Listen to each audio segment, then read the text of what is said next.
Lord Blood-Rah keeps the love of vintage horror and science fiction alive with 3 weekly shows. The Wrackin Theater, Lord Blood-Rah's Wrackin Auditorium, the podcast featuring the best of old-time radio horror shows, and the Patreon-exclusive series, The Cathode Zone, presenting episodes of classic genre TV shows. You can help spread the love of vintage horror and get access to Lord Blood-Rah's Cathode Zone by signing on at patreon.com/Lord Blood-Rah. Gilbert, what are you doing all day in a cave?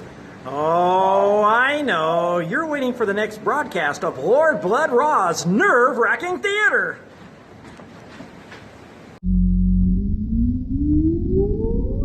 Countdown for blast off. X minus 5, 4, 3, 2, 1, fire.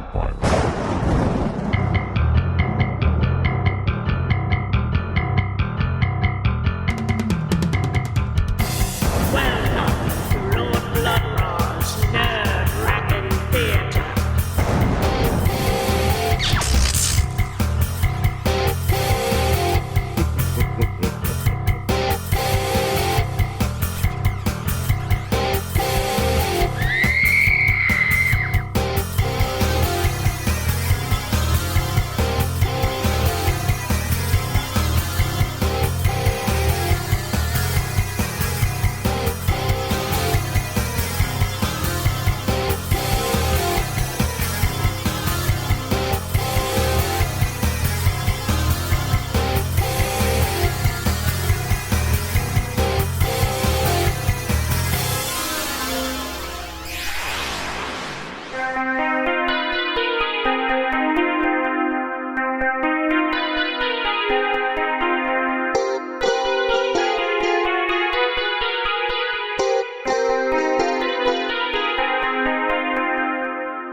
My lords and ladies, geeks, geekarellas, geekulas, and geekeritas. I am Lord Blood-Rah, and this is Lord Blood-Rah's Nerve-Wrackin' Theater. Hollywood loves remakes. Always has, always will. Did you know the Vincent Price classic House of Wax was a remake? It was. It was a remake of an earlier film called Mystery in the Wax Museum, and that was a great film, too. Hollywood loves remakes, but, in my opinion, they usually don't remake the right films. Don't bother remaking classic films. Take a film that had good ideas and a good story and just didn't quite work out for whatever reason, and remake that. You know, films like tonight's film. Tonight, from 1962, it's the fumbled but oh so Edgar Allan poetic Dungeon of Harrow. Now, tonight's film has a solid gothic storyline, but I'm afraid terrible acting. So, try this. Imagine good actors in this movie. Say for the lead, imagine Anthony Carbone. And for the villain, maybe Peter Cushing.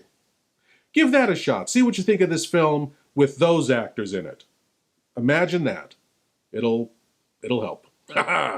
By the way, this episode in and of itself is kind of a remake because I've presented Dungeon of Harrow here in the Nerve-Wrackin' Theater way back in my first season. And I like it so much, I wanted to do it again.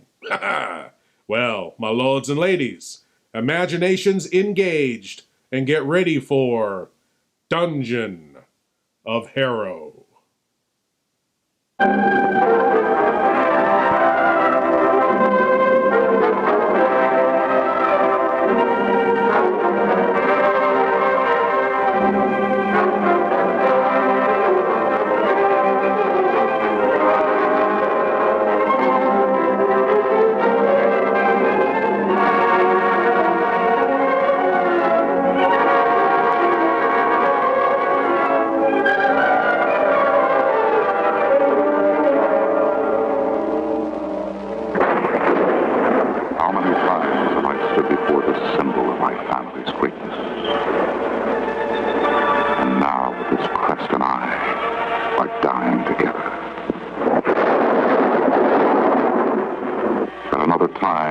place, I might have brought honor and glory to the House of Heaven.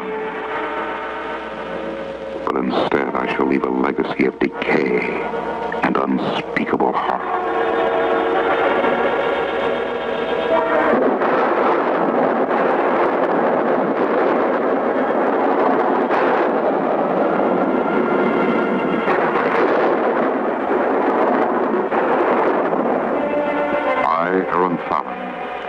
Do hereby record my days on the island of Saved. In the year 1870, I was aboard my father's ship, the clipper Lestrade, bound for the Americas. We encountered what was to prove tragic weather.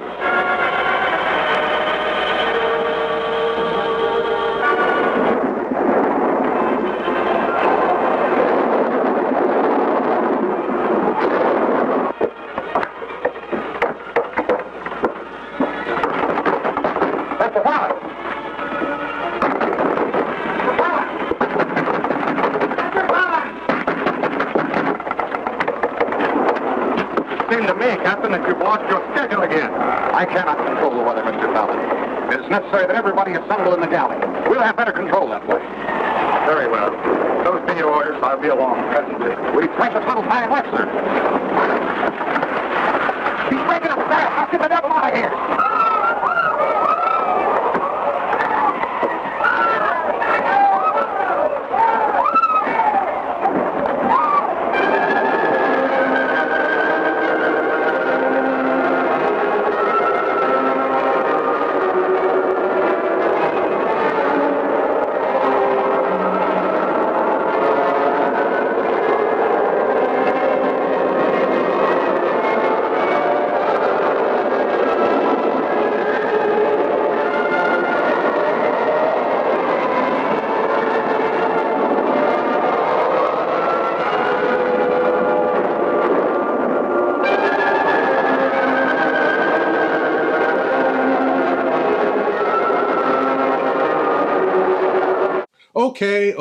Okay. I know it's a toy boat in a bathtub. You know it's a toy boat in a bathtub. Just go with it. Just go with it.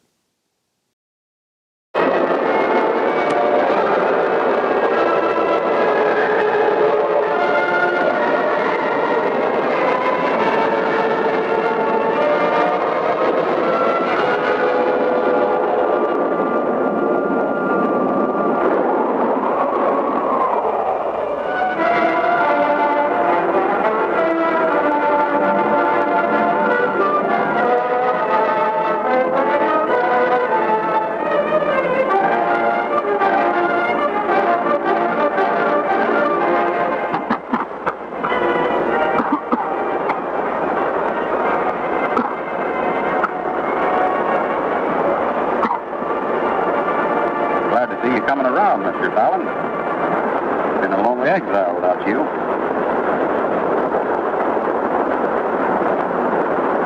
There were no other survivors? Not that I could find, sir. You were the only one.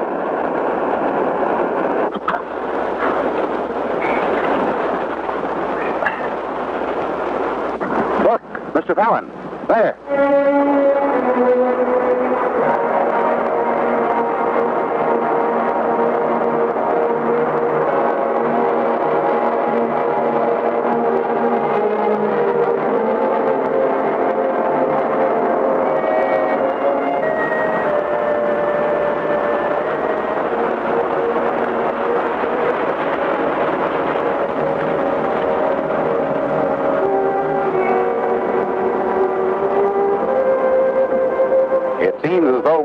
With a bit of salvage of extreme value, Mr. Fallon.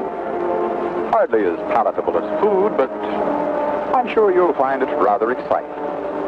Yes, crest of Fallon. The crest from the stateroom. It's on all our ships, Captain. I'm quite familiar with the objects.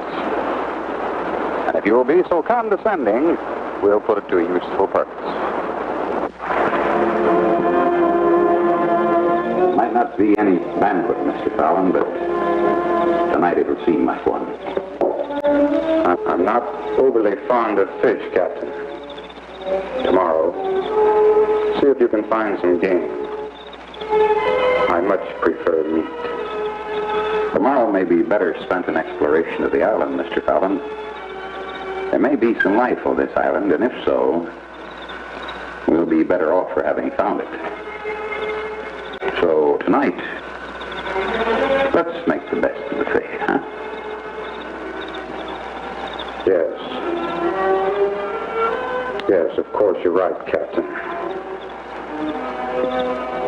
You're quite certain that I'm a bit of an ass, aren't you, Captain?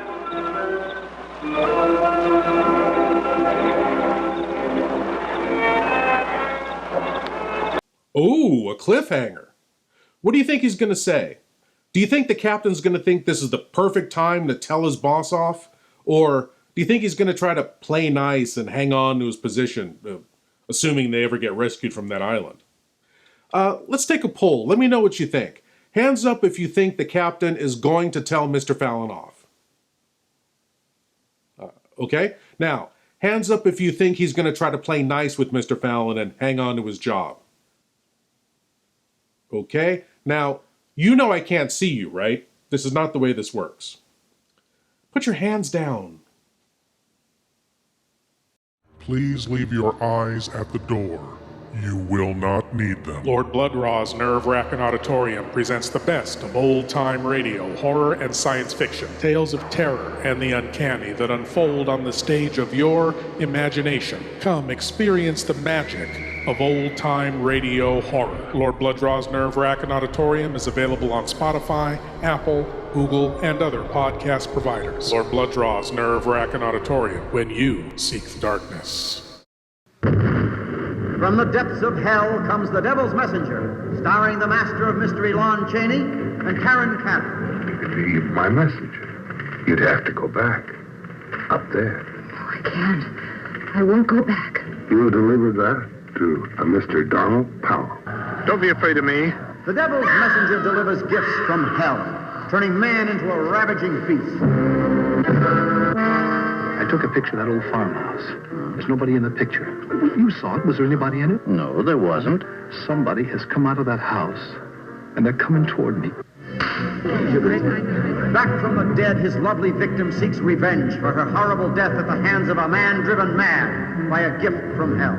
Trapped in her icy tomb until the Devil's Messenger exposed her nakedness in her crystal prison. Now let's get down to here.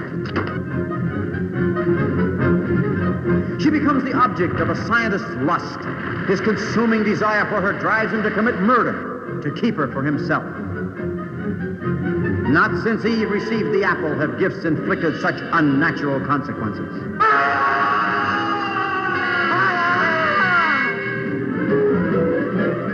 Tonight at midnight, you will be dead. Just how do you intend to kill me? I've no idea. I don't even know you. The crystal ball foreshadows doom, for it is the plaything of the devil, and only he can change the events it foresees. You must see what the Devil's Messenger has in store for you.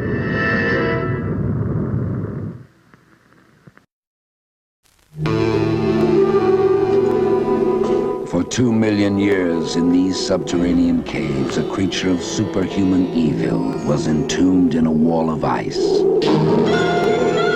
waiting to be free, waiting to live again.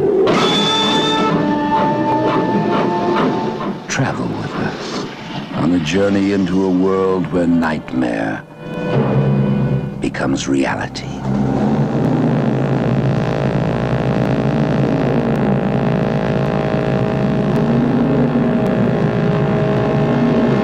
Are you telling me that an ape that lived 2 million years ago got onto that crate, killed the baggage man and put him in there? Yes, I am. It's alive. It must be. Travel with us, if you dare, on the Horror Express.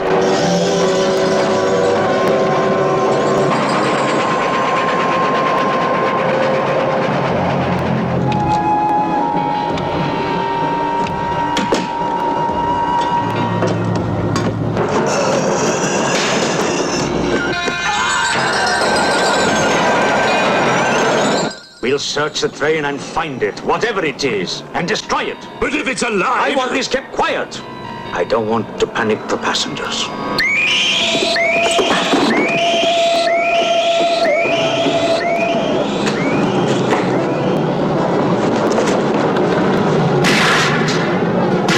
The malignant power of this creature is indestructible, transferring its force from mind to mind, from body to body. Beast is not dead. I put 4 bullets into him. You think evil can be killed with bullets? Satan lives. The animal that you shot was only the host. It's alive in someone on this train. You saw his eyes! One look at them and you're dead! Anything that moves near that door, kill it!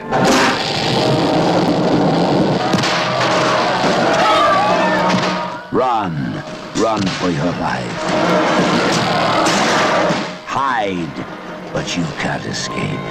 No one can stop the fury and the terror of the Horror Express.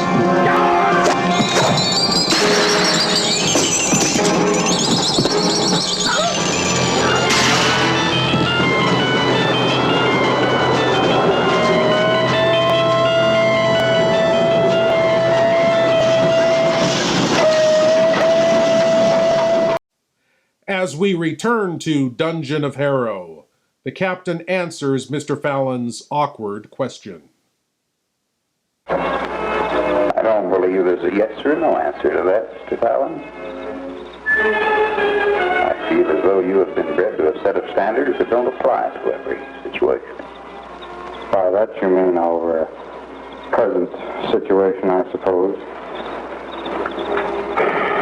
Our present situation? Yes.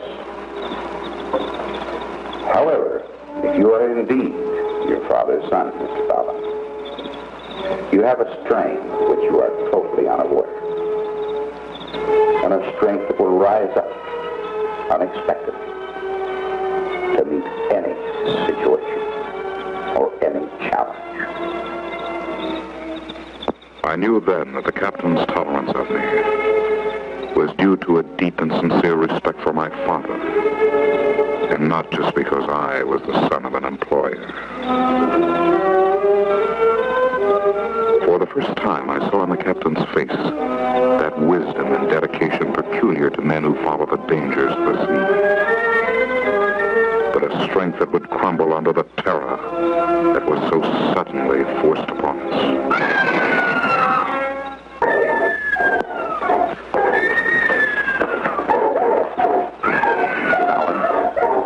Have no weapon to even combat whatever's out there. Whatever it is, it's human. That was a woman's scream. You're right. Human. A woman's scream. But we can do nothing about The storm has cleared the air rather nicely, I think, Mantis. The dogs. They got out last night, didn't they? Speak up, Mantis. You permitted the dogs to get out, didn't you? Danger! After me! The dogs got out. You fool. You blithering idiots. You filthy incompetents. But you got them back, the dogs. They're all right. There's something you're not telling me. What is it? I demand to know. They killed a woman last night. A woman? How could there be a woman? There is no woman. Where did she come from? Who is she? A woman? Then there may be others. There may be other people here. We've got to find them. Mantis, you find them. You bring them here. They may be pirates. We're in grave danger. Go find them now.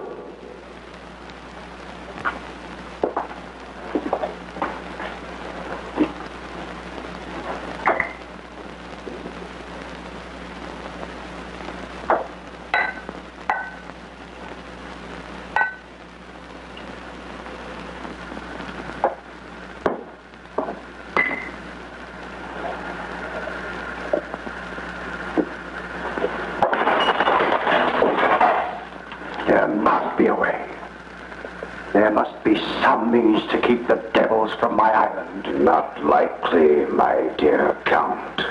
Your island was made for devils. Who is speaking? There's no one here. Oh, you're quite wrong. I am here. Where? Where? I can't see you. Here in the shadows.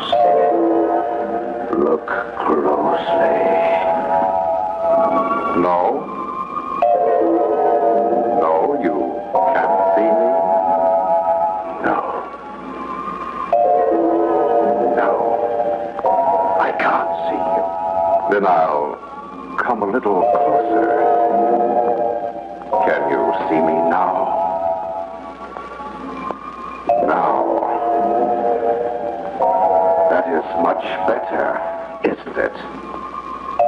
Well, does my appearance frighten you, Count de Sade? Then permit me to enter your dimension. You see, I appear most harmless. Who are you? Oh, who I am. It's not important. It's what I am. You see, Your Highness, I am simply a product of your evil, a reflection of your madness. Surely you must recognize me. No. No. I am not mad. How, therefore, could I know you? How then could you know me? How indeed, Count de Sade? You could know me by the things I can do. I can do every evil thing you have desired to do unto others. No. No. I have never wished evil. You have never wished evil on anyone. Count, recall the incident of the cobra. You thought it a convenient way to do in poor old Lord Blood-Rah. But you couldn't find a cobra, remember? All you had to do was ask me. It's really very simple. You see, there, on the table beside you. No. No. You're not impressed then? Well, you and I have many more, don't we?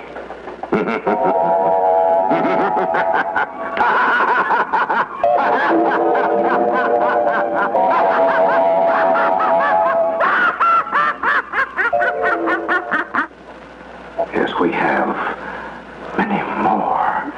Many more, don't we?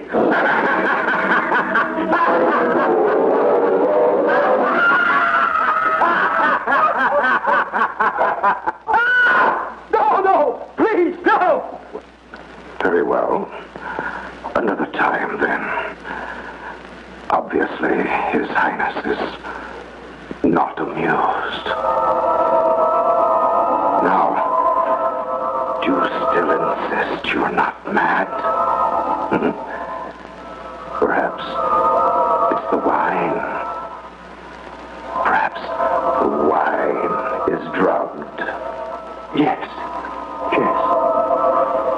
The wine has been drugged. Now, please go away. Since I am part of you, you have only to command me. However, I think it only fitting and proper that I leave a calling card. My calling card. A remembrance that you and I are always as close as you're mine.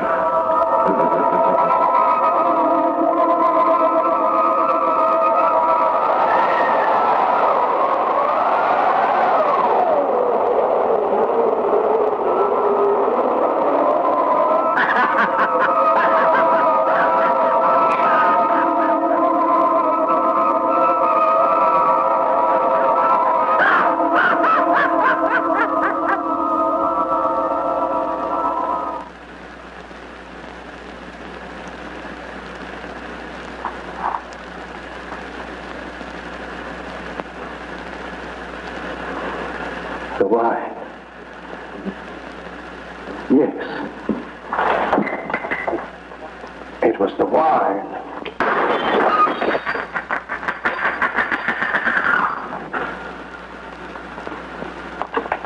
Yes. The wine. It was the wine.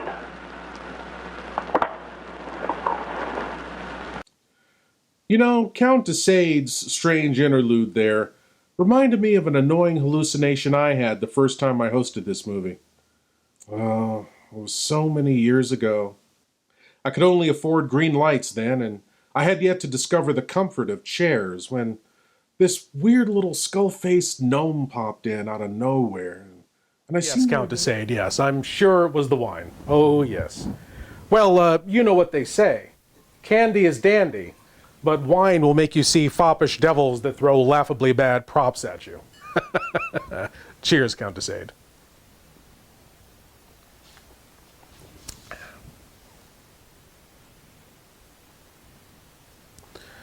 Well, either it is the wine or I'm manifesting a psychic projection of my own mental instability.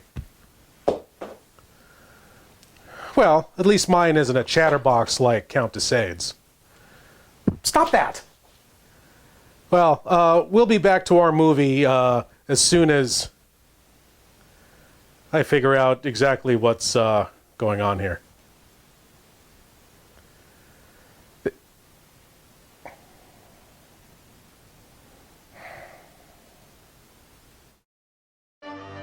Like monsters? Like horror? Like sci-fi? You'll love Maniac Monster Designs.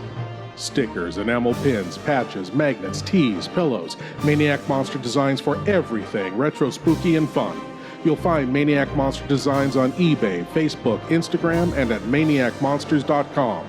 Now you can have cool monster designs anytime, anywhere with Maniac Monster Designs. The artist, the poet, the figure model who loves to show it.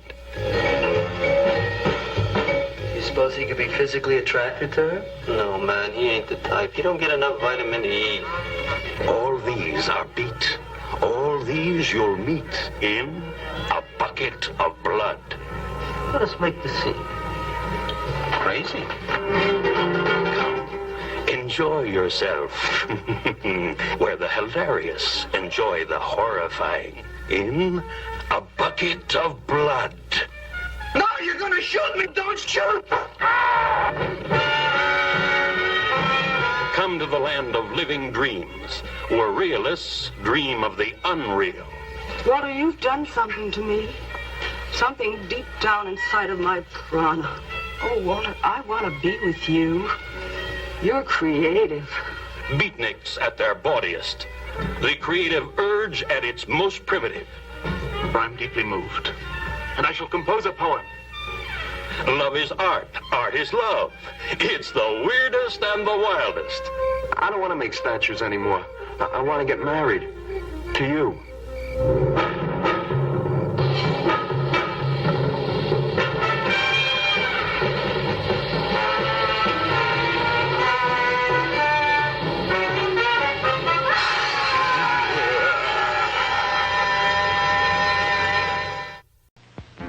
Take two.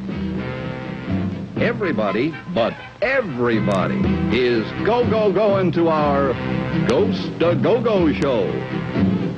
Already the spooks are swinging, the witches are winging, the haunts are on the move. The monsters are swaying, the ghosts are saying, come on, get in the groove. And come to our rock and roll Ghost a Go-Go show. It's a zany mixture of spooks and music with the beat. You may rock with chills or roll with the combos.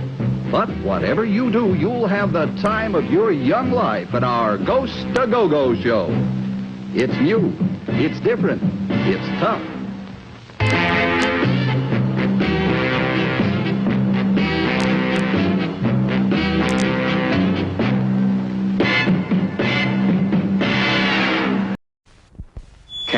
you hear it? She can hear it. Can you? The screaming skull. The voice of the dead will haunt you. The screaming skull. And terror from the year 5000. The screaming skull. The maddening voice of the sightless dead. Horror that'll scare the skin off your bones. The screaming skull. And the blood-curdling terror from the year 5000.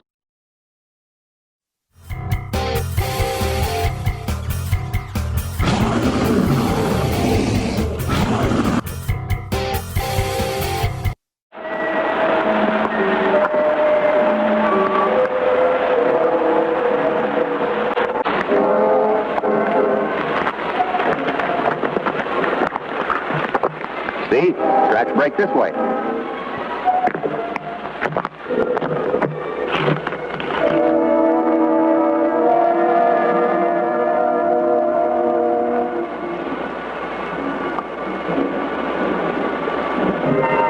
Mr. Fallon! Look, Mr. Fallon. It's part of a woman's dress.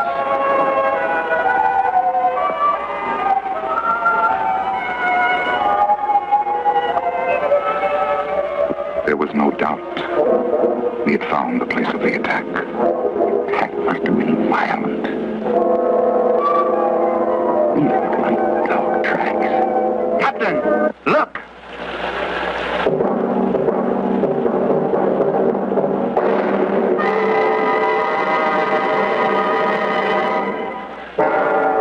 The captain recognized the girl. She was a passenger from our ship. And now she lay dead, a victim of some terrifying fangs. With each step, I felt that we were walking towards some unbelievable dread. That beyond each turn of the trail lay some medieval and torturing trap. And I was very close to correct.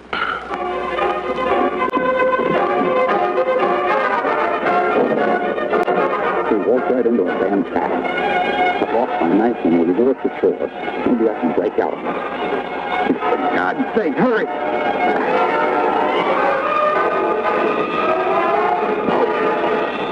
Captain, there!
The captain is quite all right.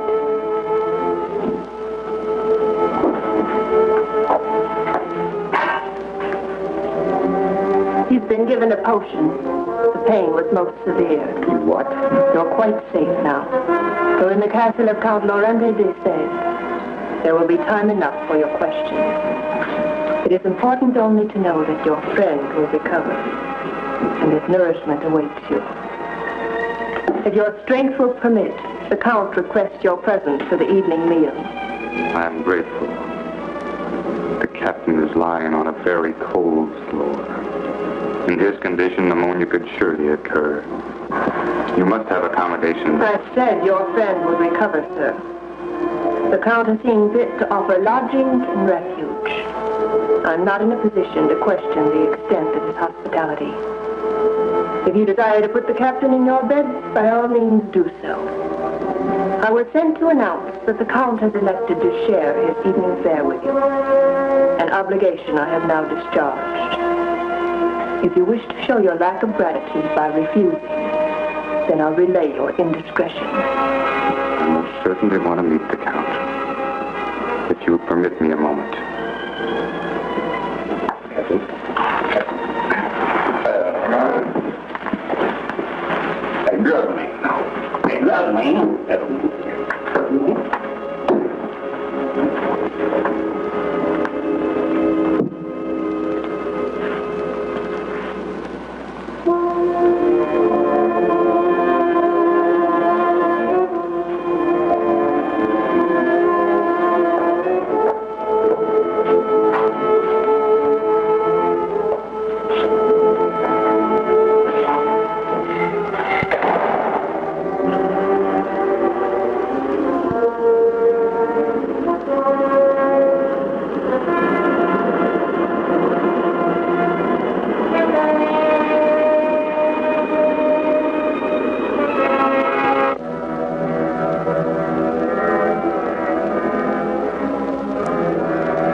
It's our guest.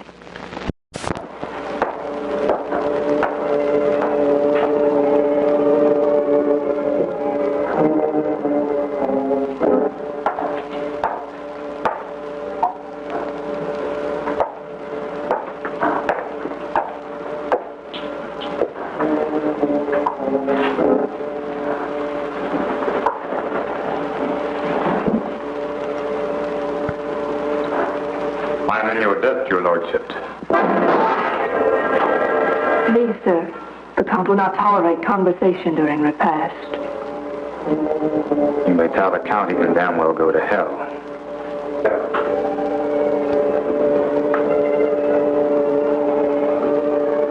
No, it's all right, Cassandra. My apologies, sir. I beg you forgive me. We are not used to guests, and our countenance of standard has been somewhat blunted by our prolonged solitude, I'm afraid. Please forgive me. I understand. Reciprocal apologies are in order. I am indeed in your service. Well, now that you've gotten the niceties out of the way, be sure to tell him that it's considered rude to be captured in a net, getting hit in the face with rocks can really hurt a guy, and cobwebs are not a suitable bed covering. But the cookout was pleasant and the hiking trails well maintained and gorgeous. 5 stars. We'll be right back. All the cool things. You want all the cool things. But where can you find all the cool things? It's all right here at Novemberfire.com. All the cool t-shirts, all the cool DVDs, all the cool masks. Be extra cool and tell them Lord Blood-Rah sent you. All the cool things at Novemberfire.com.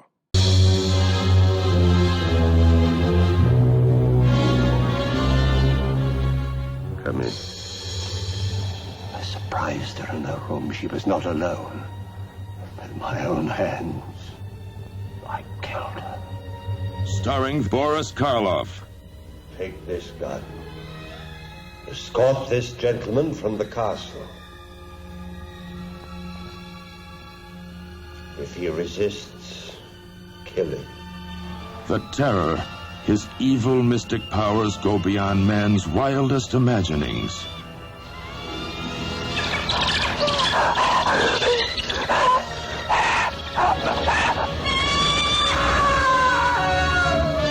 The Terror, empowered to avenge, to reward, to transform. I do love you.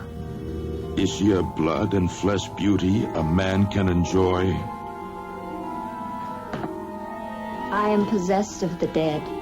Or is she a gossamer myth, created by a madman's distorted desires? Take your life as you took mine, and bring us together forever. Join Boris Karloff, the Frankenstein monster of all horror motion pictures, in his most blood-chilling screen experience.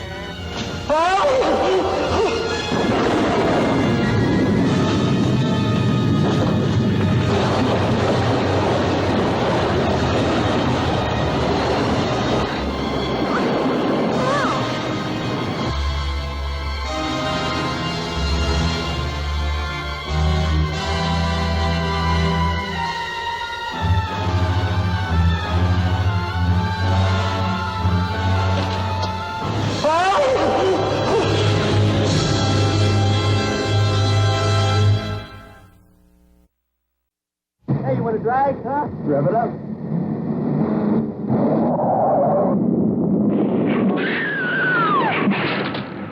Action you've never seen races across your screen as you thrill to a new dimension in picture making. Carnival of Souls.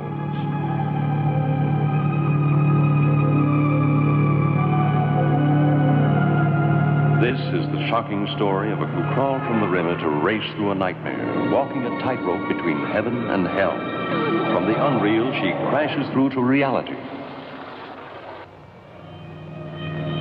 But try as she will to lead a normal life, she is torn from her goal. There's no privacy in a life she's ever watched, tormented. Either it's her neighbor, desirous of her physically, watching her with his leering eye, or it's the evil eye of the man who taunts her, the man who wants her. From the bottom of the river they come. They reach for her. They demand that she dance with them at the Carnival of Souls. She is a girl-driven man by the relentless forces of the beyond. He will not relent as he comes for her again and again. She whirls between the real and the unreal, trying to cling to life. I like being with you, really I do. I don't want to be alone tonight. I want to be near you. Honey, you don't want to go in there all by yourself, do you? But she must watch herself in death. She must dance at the Carnival of Souls held just for her. For they have come for her for the last time. claiming her as one of their own. Carnival of Souls arouses such emotion that the management has been forced to state positively no refunds. Carnival of Souls is the shocker of all time, guaranteed to sweep you into a new dimension of picture making. You can't afford to miss Carnival of Souls. We now return to Dungeon of Harrow, as Mr. Fallon sits down to dine with Count DePsycho. I am Aaron Fallon, of the House of Fallon of Bath. Bath? Oh. Too bad. The Romans knew a good spot, even if the English don't. But I'm afraid Bath is losing its social importance nowadays. Too bad. Too bad. I remember the Count settled into a depressing silence. He made no further effort at conversation.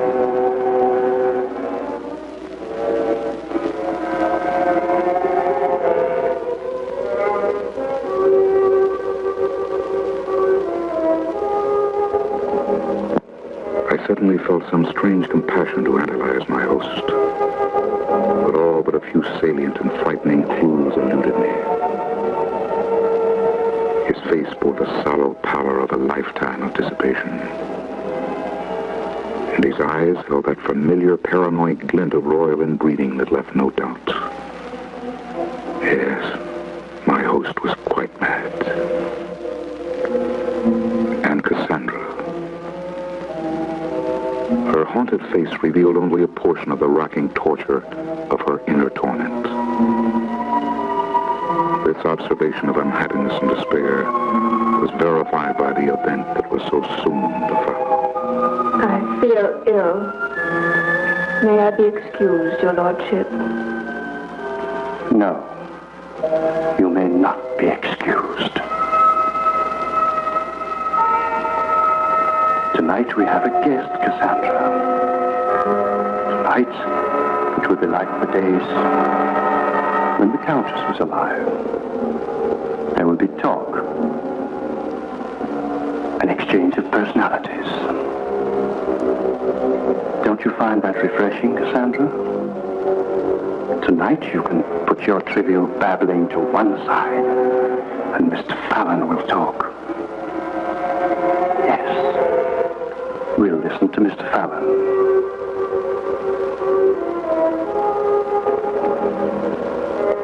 Well, I'm afraid that my ordeal has left me seriously taxed. I prefer that the delight of a lengthy conversation should not be tainted by my unfortunate weakness. Tomorrow, I shall see renewed strength. And I will eagerly await and be honored with an audience by so noble a person as yourself. Yes. Of course. Tomorrow.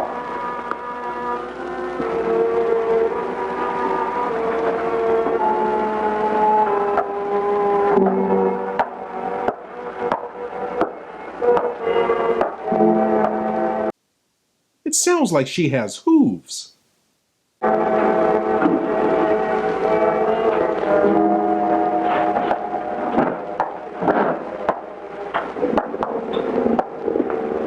Mr. Fallon. Mr. Fallon, do you fence? Not well. Not well at all. Good night.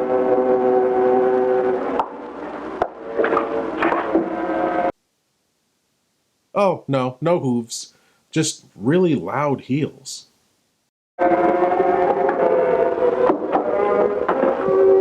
Doesn't fence. Not much sport in that fellow. There must be something. Yes. There must be something with a little excitement.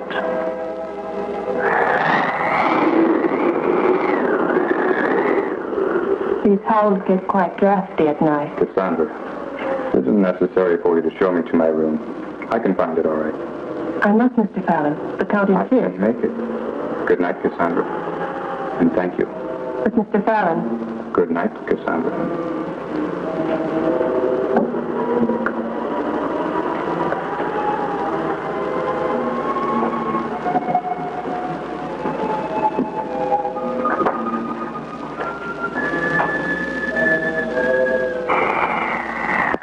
I was alone in that horrible hallway. For the first time, I became aware of the soul of the castle to be saved. The wailing sounds of strange singing tearing from decaying sockets. The mounting anxiety dried in my throat. And then I saw it. There in the light of my torch. There on the floor.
Mr. Fallon. I saw him come in here. There is no way out. He must be in there. Mr. Fallon, first let me say you are mistaken. And secondly, the Count would not tolerate your being in this chapel. It's very sacred to him. He will not have it violated. Captain is not in his room. Where he should be, there is blood. I think he's been killed. Do you think I did it? Certainly not. Then take your hands off me. I have some fever of that, I'm sure. But I'm not given to hallucinations, and the blood was fresh. The captain's injuries were extensive. They may have reopened when he was moved to more suitable quarters. You did request that, did you not, Mr. Fallon? Yes. I'm overwrought, obviously. We're tragically short of medicines here, Mr. Fallon. But on occasion of emotional strain, I sometimes find the ocean air quite invigorating. May I suggest the balcony?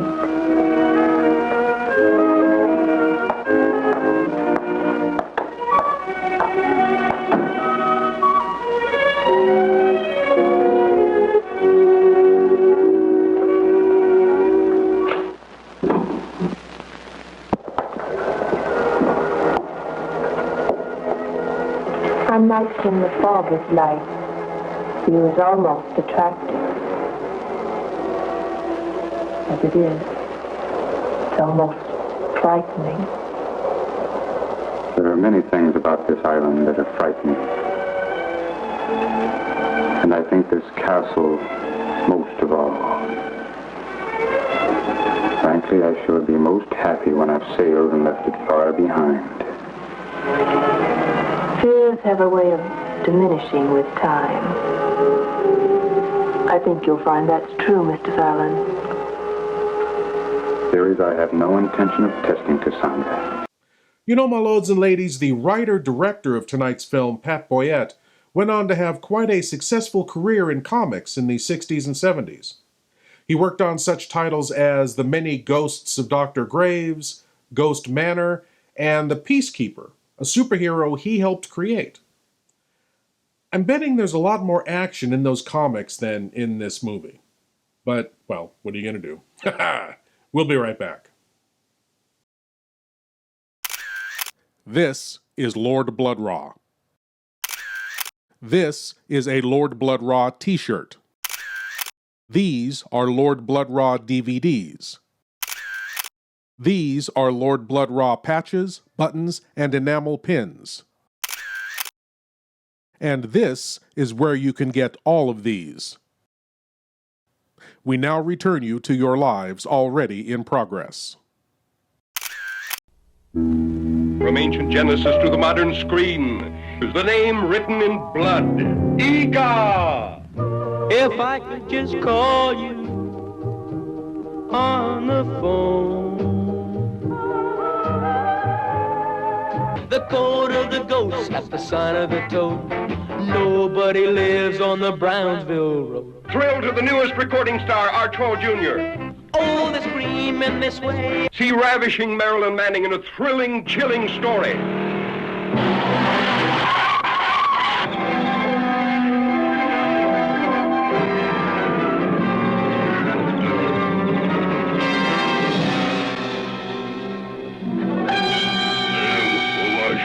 The last of the prehistoric giants sees his first girl.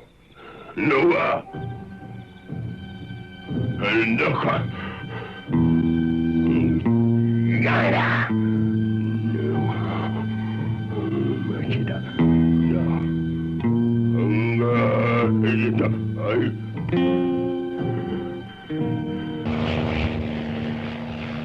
Curious newsmen search deep in giant country for the last of the ancient cavemen. See a tough giant tamed by the soft hands of his captive woman. See him sacrifice his ageless beard for her love. Then lose her to a boy in a dune buggy, escaping a burning desert. Ega's primitive passion was love or kill.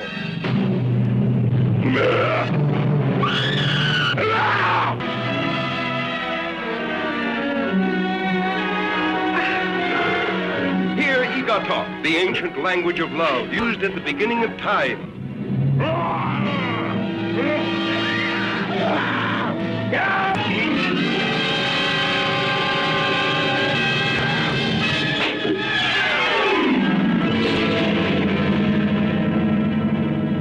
See Ega!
By no earthly law, possessing weird and enormous powers, these strange teenagers from outer space invade the Earth and prepare to possess its women. Nothing can stop their deadly advance. Earthmen are no match for their superhuman powers. They blast the flesh off humans. A moment before, she was a beautiful young girl. Now, she's a skeleton.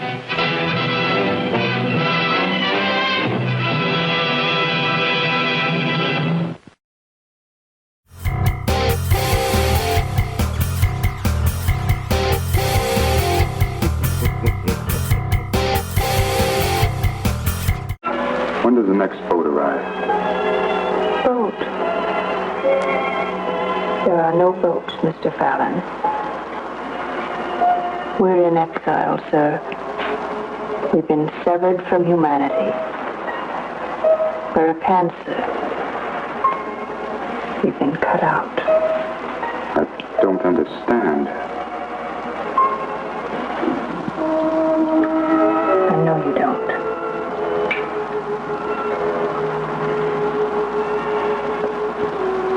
The truth is dark enough without learning about it at night. Tomorrow will be soon enough. Good night, Mr. Fallon.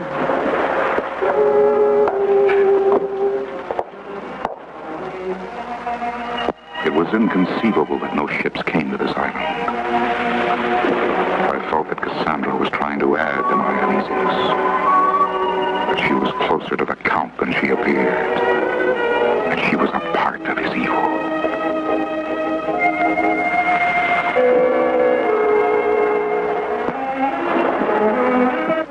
My bedclothes had been changed. All traces of the captain's injuries had been removed. There was a chill in the air, and I was extremely weary. But sleep refused to come. I was suddenly aware of a strange and tormented sound. I was hypnotized by morbid fascination. I could not believe that what I was seeing was real. But somewhere in the deep recesses of my numbed brain, my reflexes reacted to the scene.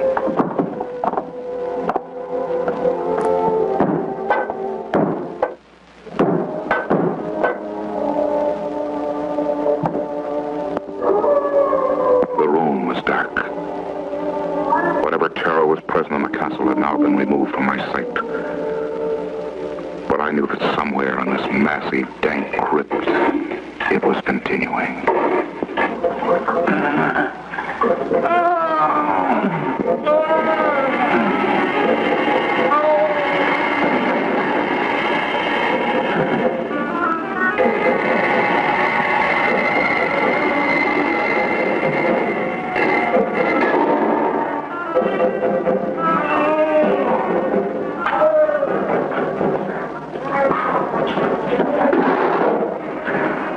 Water!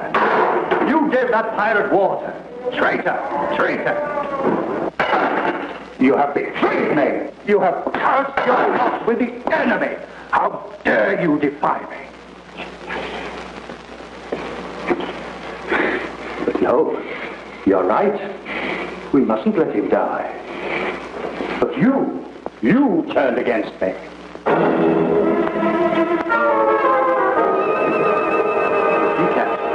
I know you're a pirate. Oh, I know all about pirates. They've been here before. They've been here and left the mark of their black card. Once this girl could speak, but not now. That's pirate torture. They left her an imbecile that tries to poison her lord. No? You must recognize this, then. It's the wine you brought me before I retired tonight. What did you put in it, Anne? Hemlock. I could taste it. I knew it was there. No. You say no? Very well, then. You drink it!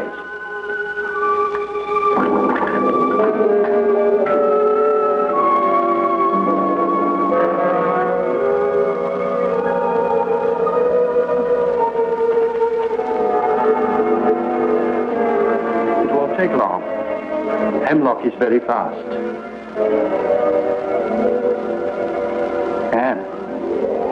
Anne, why did you try to kill me? See, she's dying already.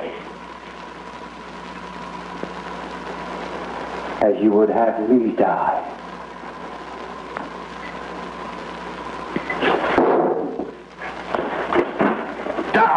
Why don't you die? It was poison. It was. I know I'm right. The Count is never wrong. I know he's a pirate.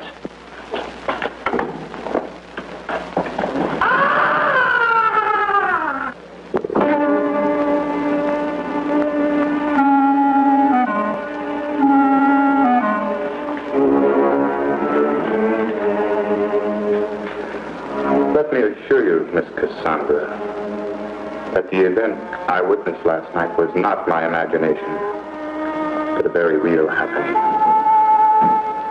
I saw a young woman being beaten, and when I tried to assist, I found my door bolted from the outside. I was locked in, unable to help. I will accept none other than a truthful answer from you. Very well, Mr. Fallon. Since you've become a member of the Castle D'Sade, I'm sure you have every right to know its secrets. Thank you.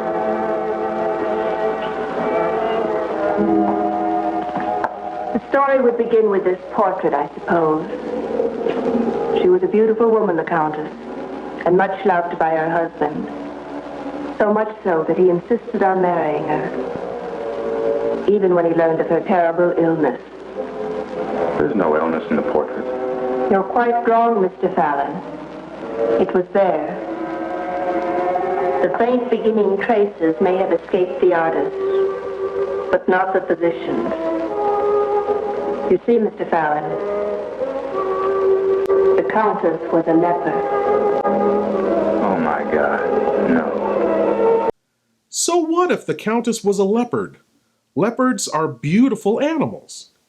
I know relationships of that kind were looked down upon then, but still... The Countess was a leper. Oh, a leper. Oh, that's different. Sorry to interrupt. It was necessary that she be exiled. The Count was determined they should not be separated. So we came to this island, bought this castle.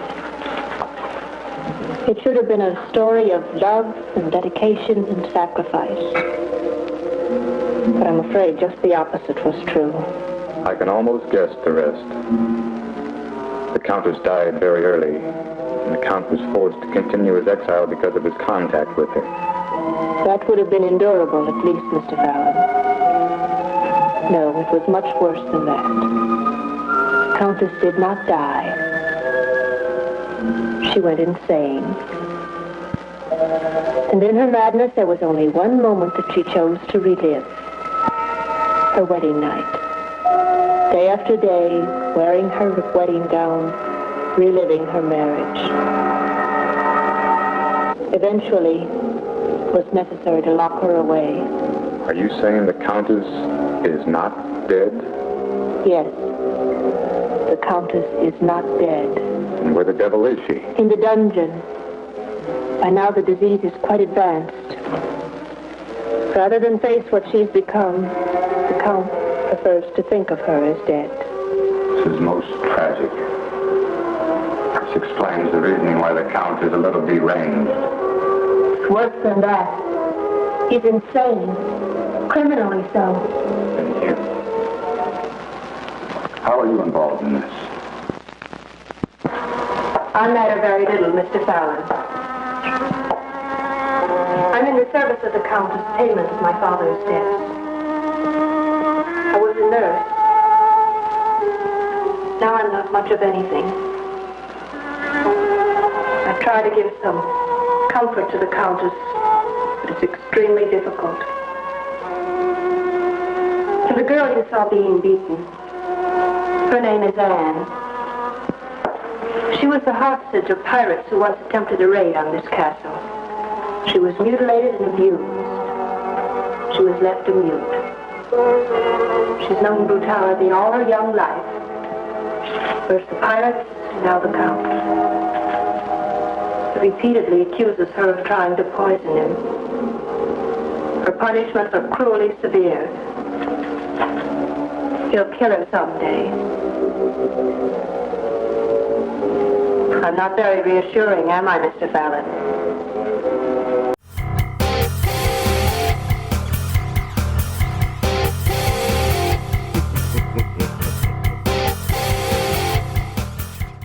Lord Blood-Rah keeps the love of vintage horror and science fiction alive with 3 weekly shows.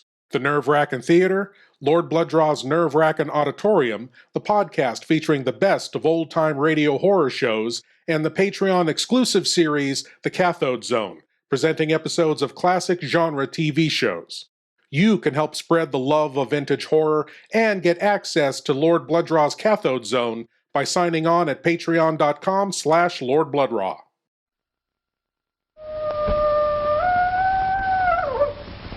In a forgotten mansion deep in a dismal swampland, a scientist, crazed by his lust for revenge, repairs the last detail of a diabolical death plan. A few moments ago, Pedro was a man, a harmless, good-natured man.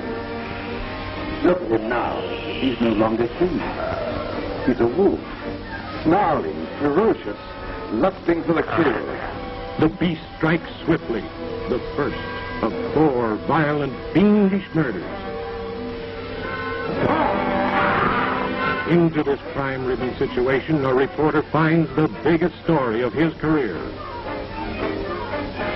What should make a gory enough story for your paper? This is more than just a story to me.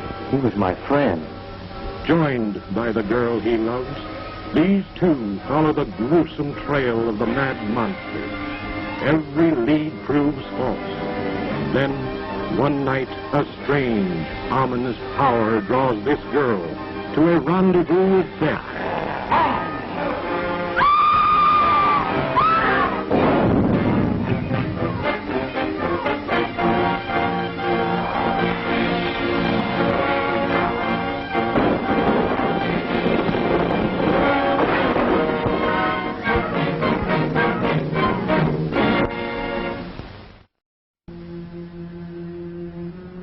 That it could happen in America.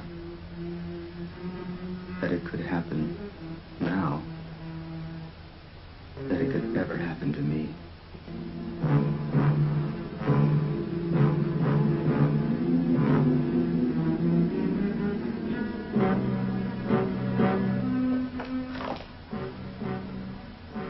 Another murder tonight.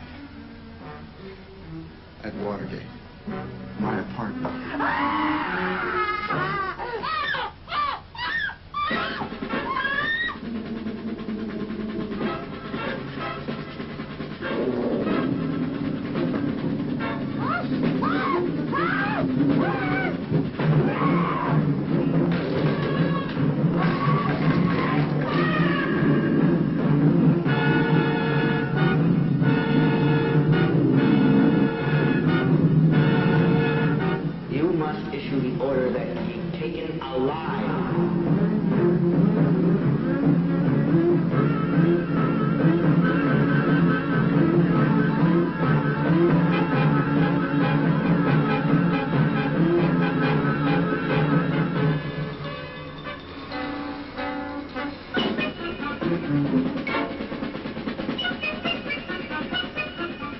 The moon hasn't risen yet. Put a guard on me.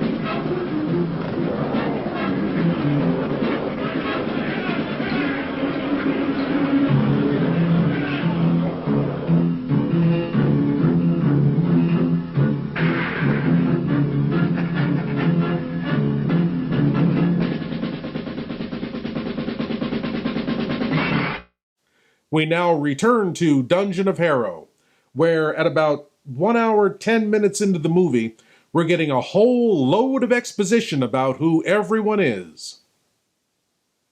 And the Nubian. His name is Mantis. He's been a slave for many years.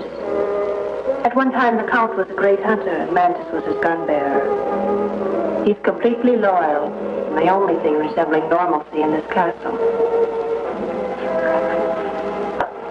Count is deathly afraid of pirates. He's rigged the entire island with all manner of traps. Yes, I was caught in one. Which leaves one last question. What of the captain? I permitted myself to lie last night. I don't know where the captain is. It's unlikely, however, that he's been moved to another room. Could they have killed him? The Count has come to believe that all sailors are pirates. Yes, they could have killed him. Must be a way to leave this place. To signal a ship, or there must be.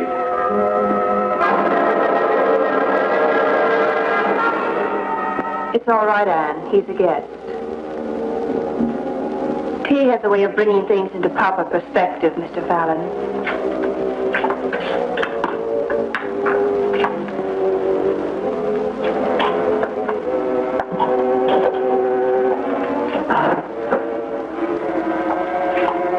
Anne could have been a beautiful girl. But it was difficult to see beyond the swelling of bruises and the scars of the Count's mistreatment. It was obvious the child bordered on screaming hysterics. I had meant only to reach for the cup, but my movement came with more suddenness than I had intended.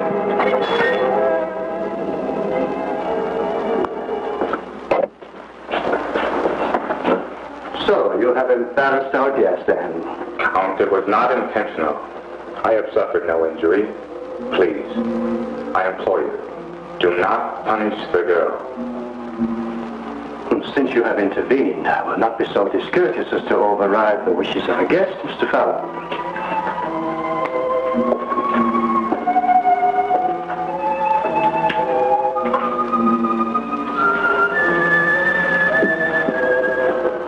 However, one must hold a firm hand to domestics these days. They're getting disturbingly lax and independent. Moreover, it is not proper that a Count be left waiting for his cup of tea. You may have mine, Your Lordship. Yes, of course. But it might be too sweet. You know how you indulge yourself, Cassandra. I'm sure it's to your liking.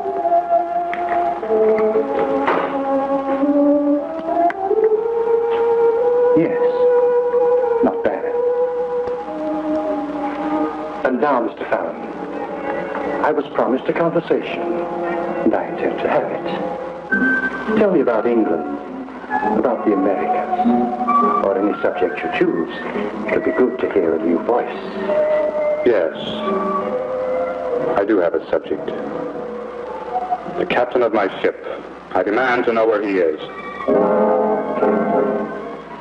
Captain. Oh, that dreadful creature with the beard.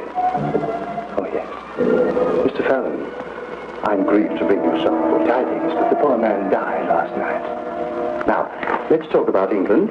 How did he die, Count de Sade? Death is not a pleasant subject to discuss so early in the morning, and I did want our meeting to be pleasant. In fact, I demand that our meeting be pleasant. Please, Mr. Fallon, this can come to no good end. Another time. Please. Very well. You shall not mention the captain. But let me assure you I intend to know his fate. I will know how my friend died. I'm grieved to think that you should entertain the notion that I have contributed to your friend's untimely demise. Quite the contrary. I did everything I could to save the unfortunate creature. My day with the Count had been a grueling experience. But now it was over. In my room, I would have time to think, to plan my escape.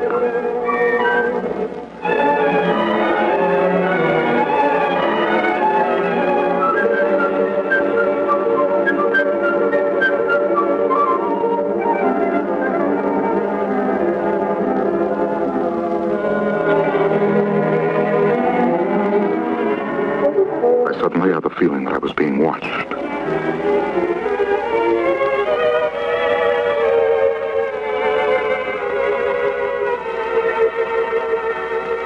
And there she was.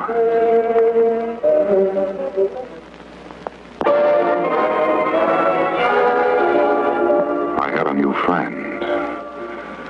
It had something to do with gratitude for having asked the Count to spare her earlier in the day, I suppose. At any rate, she was most demonstrative.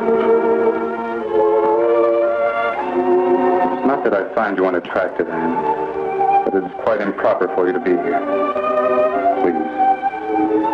I didn't mean to shame you. I put that rather badly.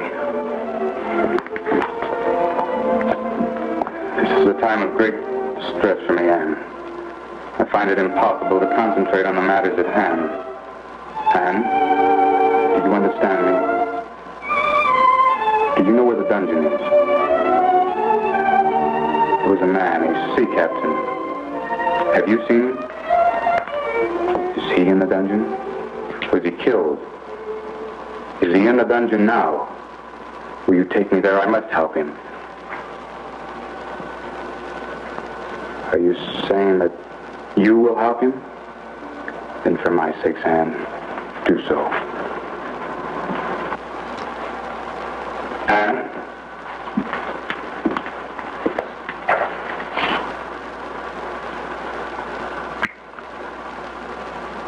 I do appreciate you coming to my room tonight, Anne. And thank you.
Pass out? How in the name of Vincent Price is he not dead? I am Sir George, possessor of the magic sword. By its powers, I will lead you on the 7 great adventures, each one mightier than the other. Together we will go where no man has ever gone, into the land of terror itself, where the Superman of evil is king. Let no man face my 7 curses and reach the dragon's lair.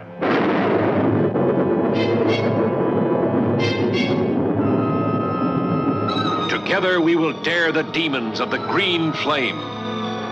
See the white-hot face of the fiery rock. Enter the mammoth cave that closes behind you, where humans are trapped, entombed. Brave the volcanic inferno of the boiling crater. See the miracle of the magic sword. Battle the gigantic ogre.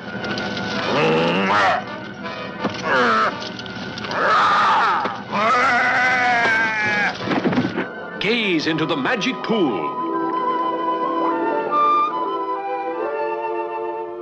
See the enchanted beauty, enslaved by the master of the black arts. Meet Sybil, the weirdest witch who ever brewed up a cauldron of spells. I wonder what Sybil's cooking up. Witches of Hecate, blacker than black, demons of shame, flesh on the rack.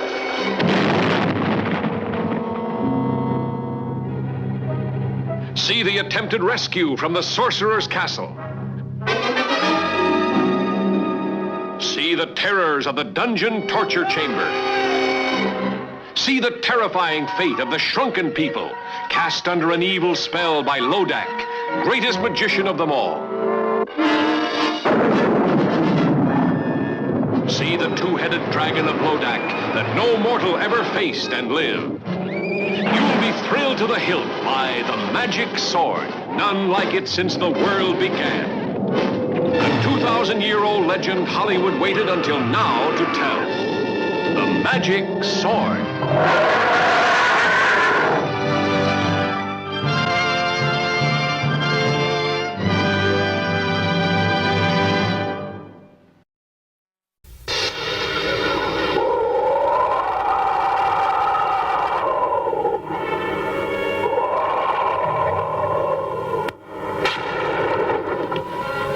Trail with 4 men and a girl to the territory of the 4 men who live by killing.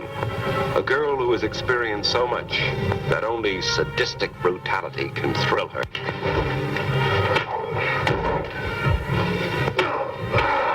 Vicious and violent men, attempting the most daring of daylight robberies, enjoying midnight revelries, until one orgy turns into a nightmare of terror.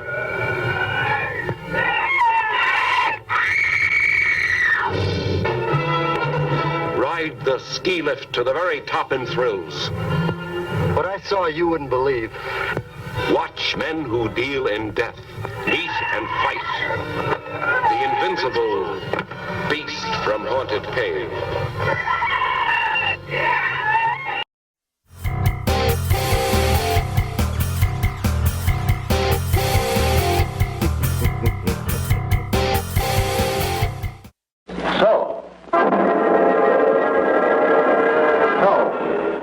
You would set the pirates free. Good. That leaves a place on the rack. See, the gods are already with me. The pirate's dead.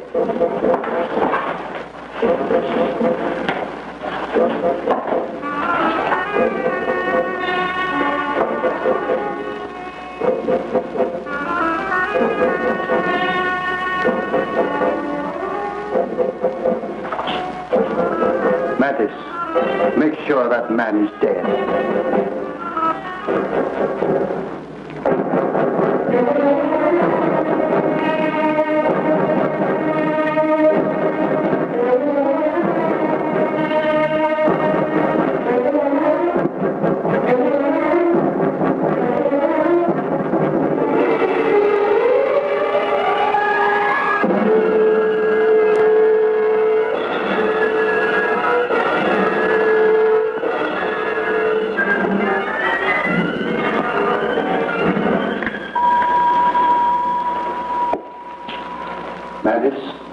Remove the plug from the drain. Do as I command.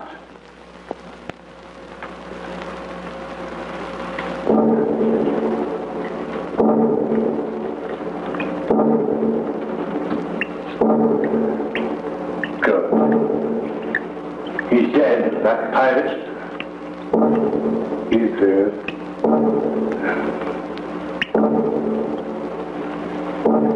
Good night, sweet Anne. Good night. We are retiring for the night. The key and I. Come, Mattis.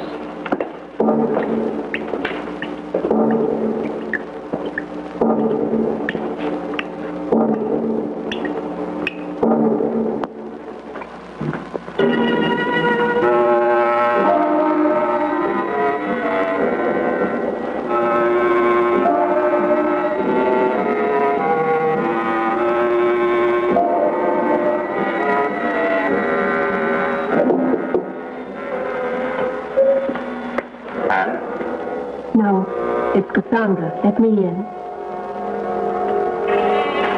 Thought you were Anne. She was here a little while ago. Please, Mr. Fowler, let me talk. You must have noticed that we have supplies that could only have been brought in by ship. The tea, for example. The Count's tobacco. She said there were no ships. I've never seen them. I suspect the supplies are left on the beach somewhere. I've checked. Our larder is presently low. That means that any day or week now, a ship may come. Yes, it's possible. We could signal her some way. No, it's not possible, Mr. Fallon. Not so long as the Count is alive. What do you suggest? I'm not suggesting anything. I'm merely saying that if there is an avenue of escape, it's being blocked by the Count. Cassandra, I'm not capable of murder.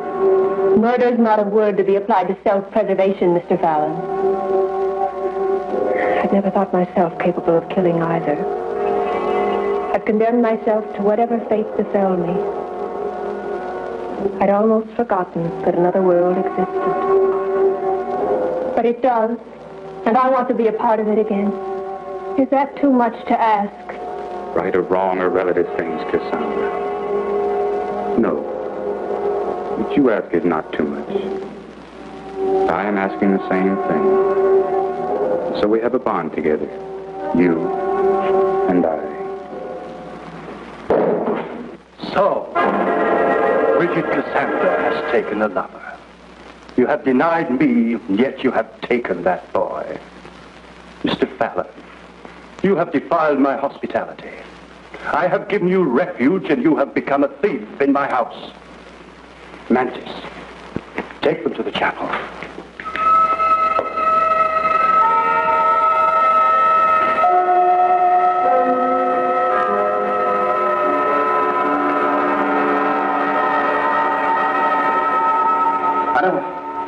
I don't have the key. I don't have the key. But I'll be back. Now,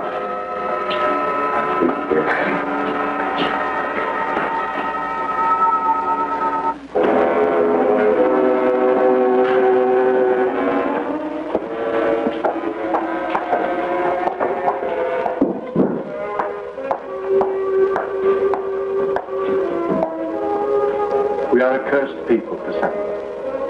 You have never really understood me. You have never known how much I have suffered. To have a loved one locked away in the darkness to rot in the underworld. But you shall. Mr. Fallon shall be locked away as my love has been. And together, you and I, we will mourn them. We will... Mantis! This is your day of reckoning, Your Highness. Mantis, stop him!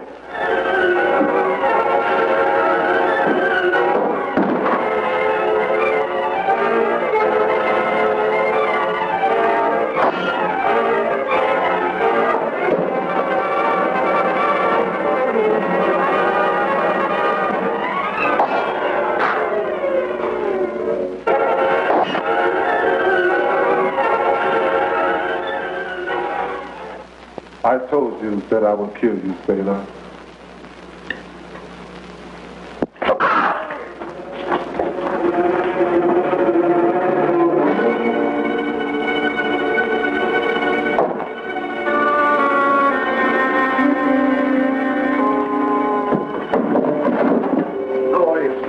Glorious victory, Mantis.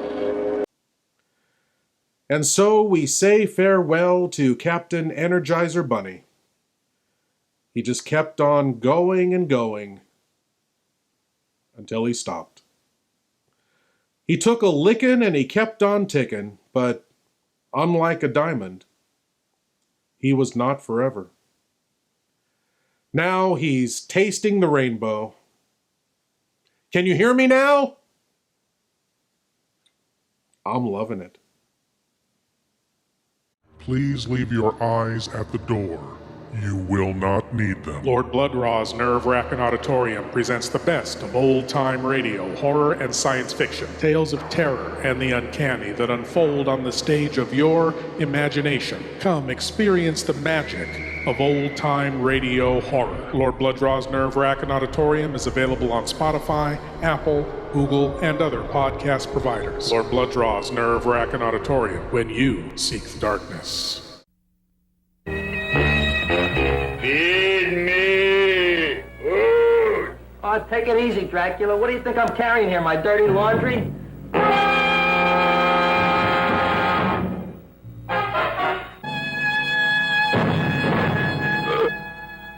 Where a man-eating, talking plant gives homicide something to think about. I didn't do it. Do what? Whatever. Ever see this man? Man, see picture. Why are you so nervous?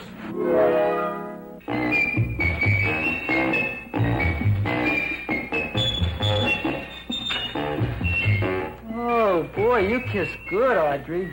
Oh, I guess I just have a good kisser. Now you will do as I say. Yes, master. You will go out and find me some food. Yes, master. What's the matter? Don't you like me? Too bony. Too bony? Nobody ever told me that before. Beef is better than veal. Ah, you're such a dodo. What do you call this? Chopped liver?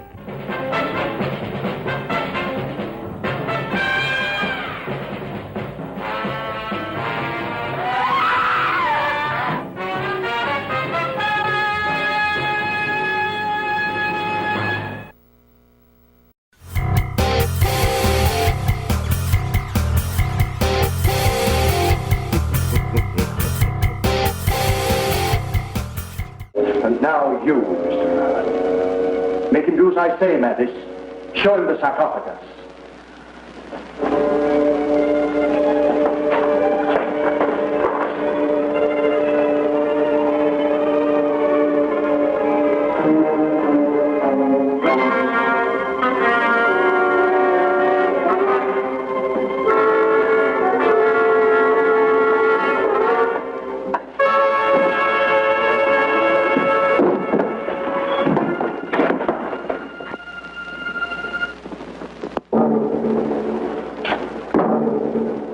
Assist me. We can't leave the poor fellow lying there on the dungeon floor.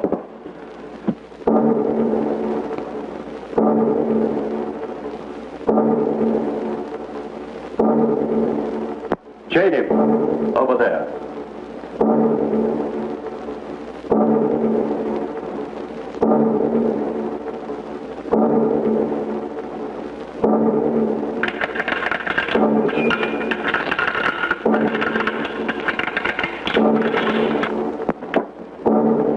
Look around you, Mr. Bell. Fate has been very unjust.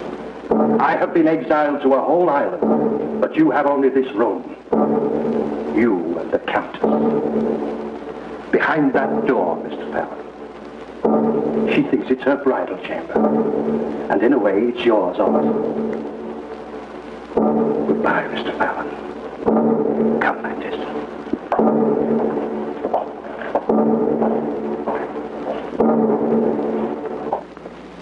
It was as if I had been buried alive. At first, the silence was deafening. But the dungeon had a voice all its own. Timid little sounds that came from the shadows. They swelled to a tumultuous throng. I closed my eyes and listened to a symphony of the Black Mass. But suddenly I was aware of another sound. A noise that had no place in this concert from the tomb.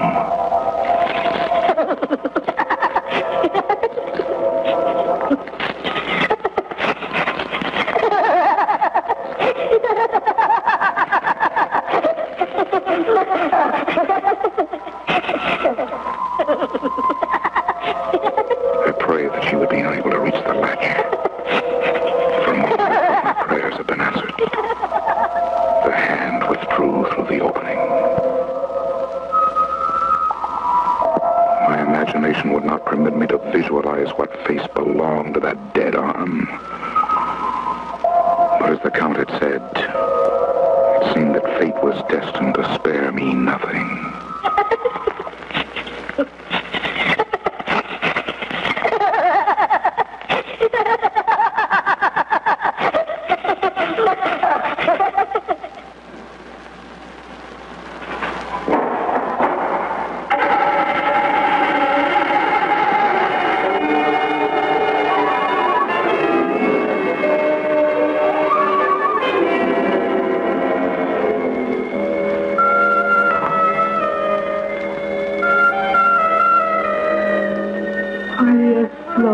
Laurenti. This will be our happiest moment. This will be a night to relive again and again. You waited so long, my love. But now I am yours, Laurenti. I am the Countess de Sade. And you have to wait no longer.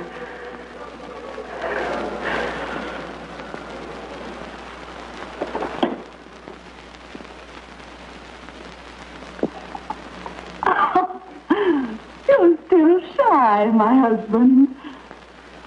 I'll remove my veil so that nothing is between us.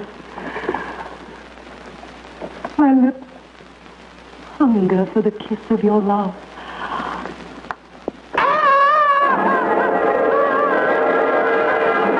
I find it very commendable that you're able to perform your duties as a nurse, Cassandra. I had rather expected to find you in some corner bemoaning your lost love.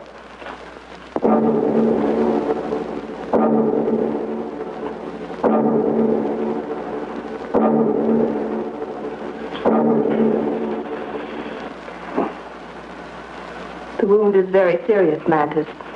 Use it as little as possible. Yes, that's right, Mantis. Use it as little as possible. But first, we must get rid of that pirate. We can't leave him here, can we? No, of course not. Come, Mantis. Drag him out. This whole unsavory business is becoming quite unsightly to me.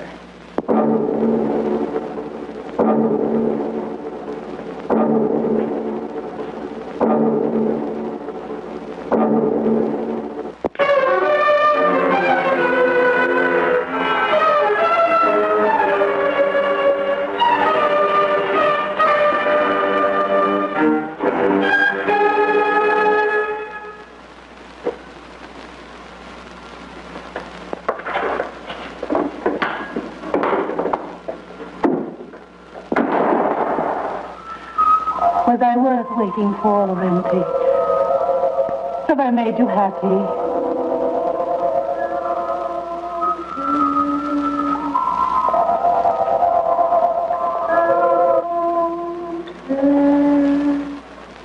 Here, I am the Countess.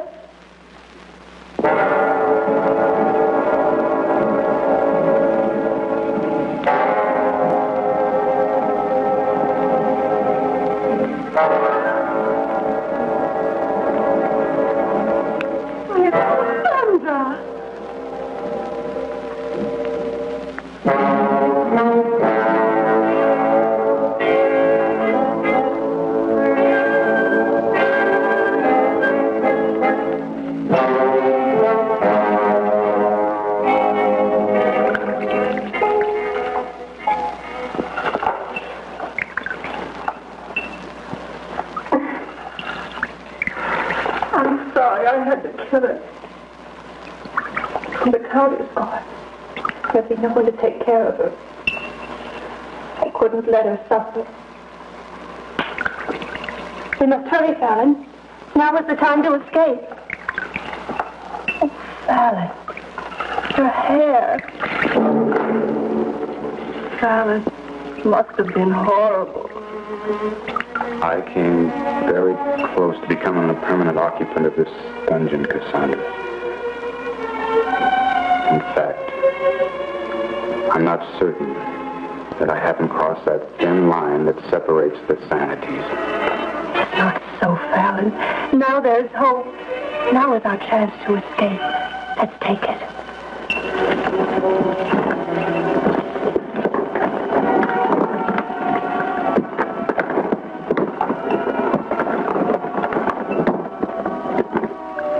Hurry, Fallon. There's little time.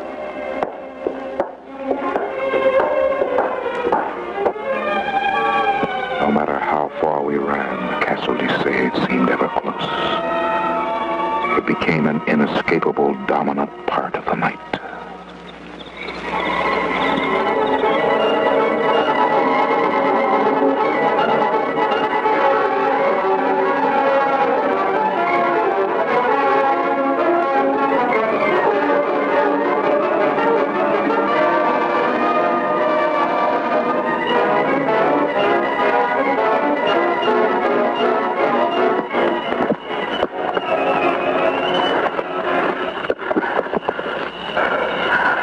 This is far enough. He won't begin his search until tomorrow morning. We have an adequate head start. You're wrong, Fallon. Search will begin tonight.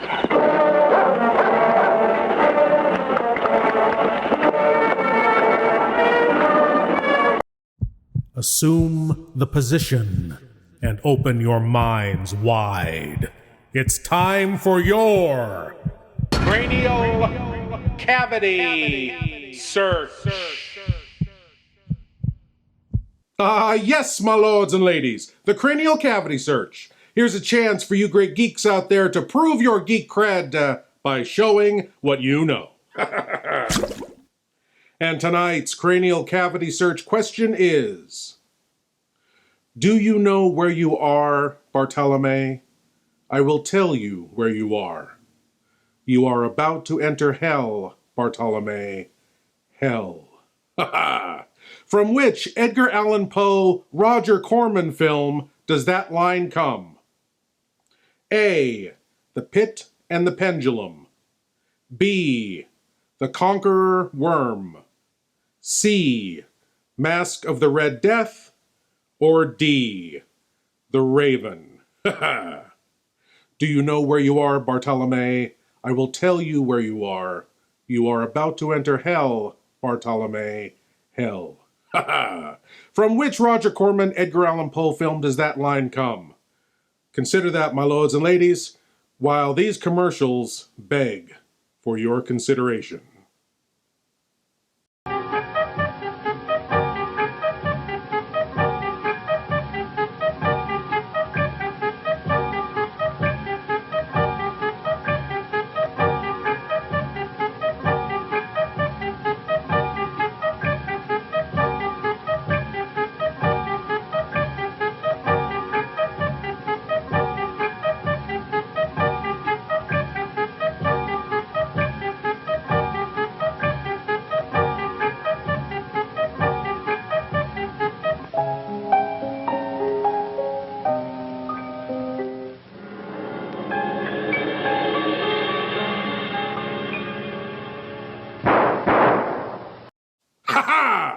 And the answer to tonight's cranial cavity search question.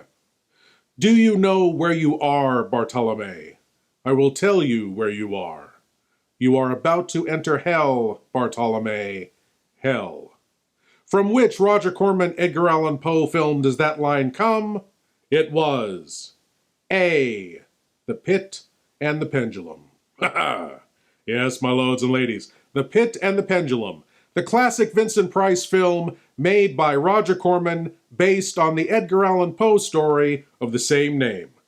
And if you haven't seen it yet, I don't know, what are you waiting for? But now, on to the conclusion of Dungeon of Harrow, as our mad Count de Sade hunts his human prey.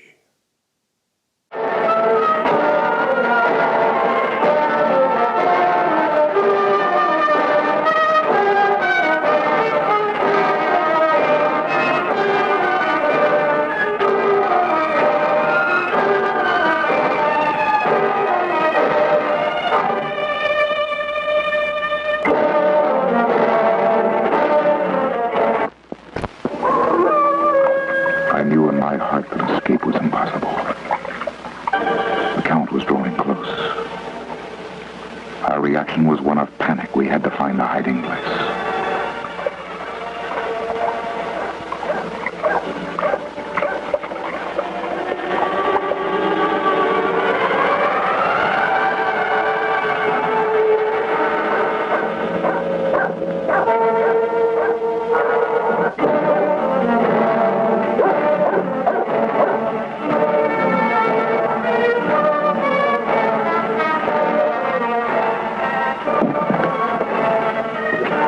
You've let the dogs go. Get up! Get up! I can't. Come back! Come back! Get up, I command you! I can't. I can't move anymore. Very well. Since you defy me, I have no further use for you.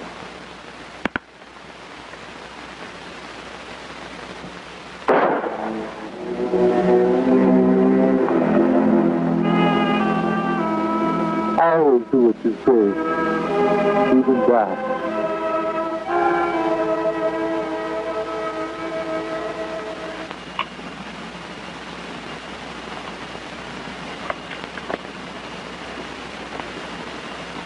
Count. Count to say.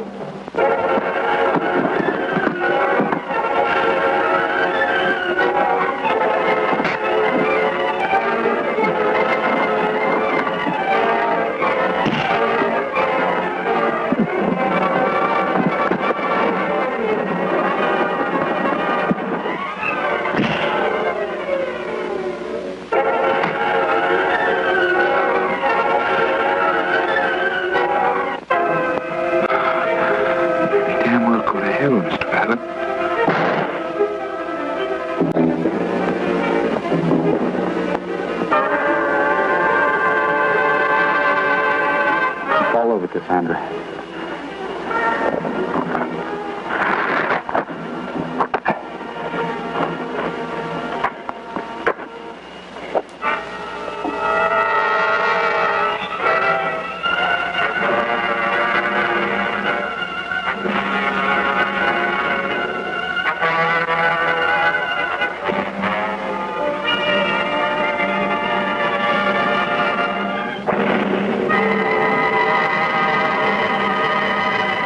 Safety required some adjustment. But as our fears faded in patience for a ship to arrive mounted, we were taken with a feeling of exhilaration that never left us. After many years, there was happiness in the castle of Desaid, marred only by the death of little Anne, who had died from the ordeal of the water torture.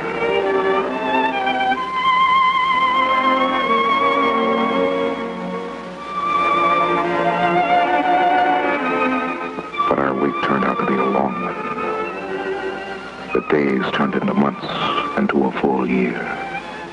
But then it came. There it was at last. Cassandra!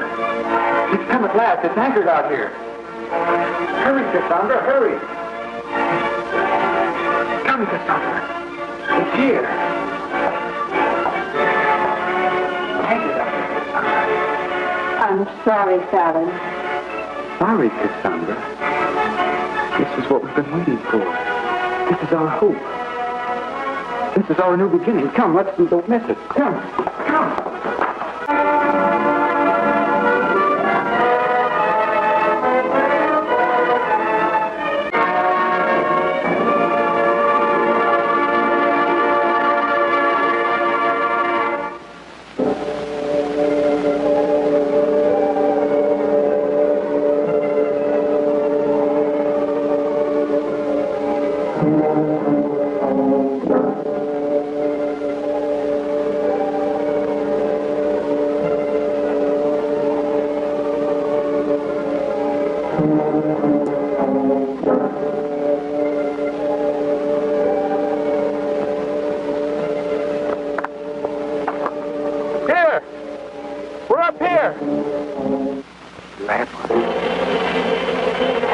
To the boat, man. They're leopard.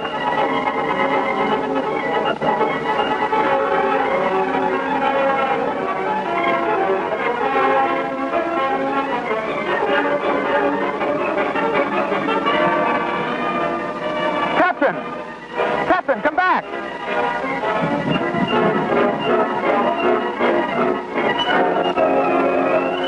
The captain's words were ringing in my brain. I could not believe what I had heard. Only when I looked into Cassandra's face did I know the truth. Leopard. Haven't you noticed, Fallon, the color of my skin? The color of your own?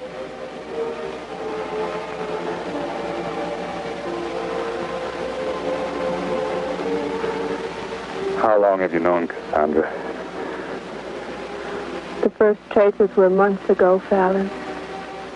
I'm sorry.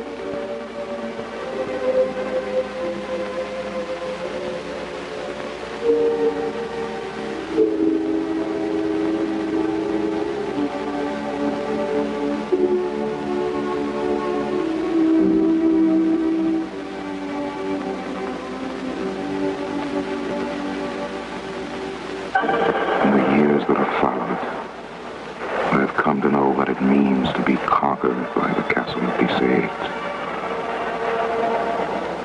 I find myself hoping that a storm such as the one tonight will bring me a survivor from the outside. It's been so long since I've had anyone to talk to. And poor Cassandra, she's become quite deranged. Yes, I'm afraid the time has come to put her away.